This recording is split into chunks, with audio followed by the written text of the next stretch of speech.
full on river. You can see where it came down, and it was at least a foot deep, barely passable.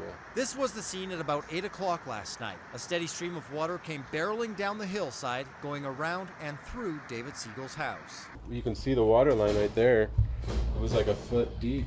The water flowed downhill, taking some of his things with it. The water was coming through my garage, so I'm trying to hold the door open and pull stuff out as it's going by. You know, there goes my chainsaw, there goes my generator. You know, things are just big, heavy things are just floating by. The flood left a mess in its wake, filling a swimming pool with dirt-filled water and leaving about 6 inches of mud in his garage and shop. Siegel doesn't have flood insurance and expects the damage to his house will cost tens of thousands of dollars. Got into the house and went down in the basement, so I gotta pull all the carpet out, pull the walls. The cleanup process also started for businesses like this clinic. Water left wooden debris laying on the lawn and a parking lot full of muck. It was just a solid cake of mud, you know, so we jumped on it to get the wet stuff as fast as we could, and then the dry stuff we'll have to wait. Meanwhile, city employees are working around the clock to get flooded streets cleaned up. We have as many as 5 street sweepers out, ensuring that our public infrastructure, namely the roadways and curbs and gutters, are clear. We're monitoring our storm drainage systems. Now, if there's any silver lining to this, is that there was no significant damage to city property. Most of the expenses that the city of Sparks will have because of this flood will be paying staff overtime during this flood cleanup process. Covering Stormwatch Live, Paul Nelson, Channel 2 News.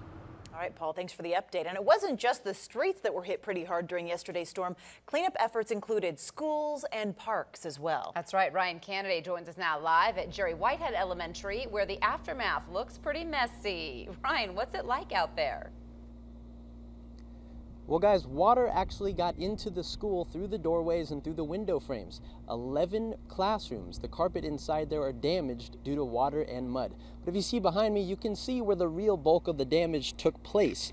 The entire playground is soaked and will need to be remodeled before the fall. But first, cleanup crews are preparing for more rain in the coming days. We're trying to be very prudent here. We have a sandbag crew on site, and what we're doing is putting visqueen on all the doors and windows in the back where it came in and sandbagging those until we get through this unsettled weather pattern, just so that we can protect the rest of this investment that we have. Cleanup crews first arrived to Whitehead Elementary last night and began drying the building's interior. The school district tells us they are very fortunate because the school wasn't hosting any type of summer classes or outside organizations. But other outdoor activities like Little League Baseball will have to make some adjustments of their own. Because of wet grass and mud at the Shadow Mountain baseball fields, practices will need to move to Golden Eagle Park. Little League President Stephen Howe tells us while the flooding is a minor inconvenience, the kids and coaches will find a way to play. It's a teachable moment.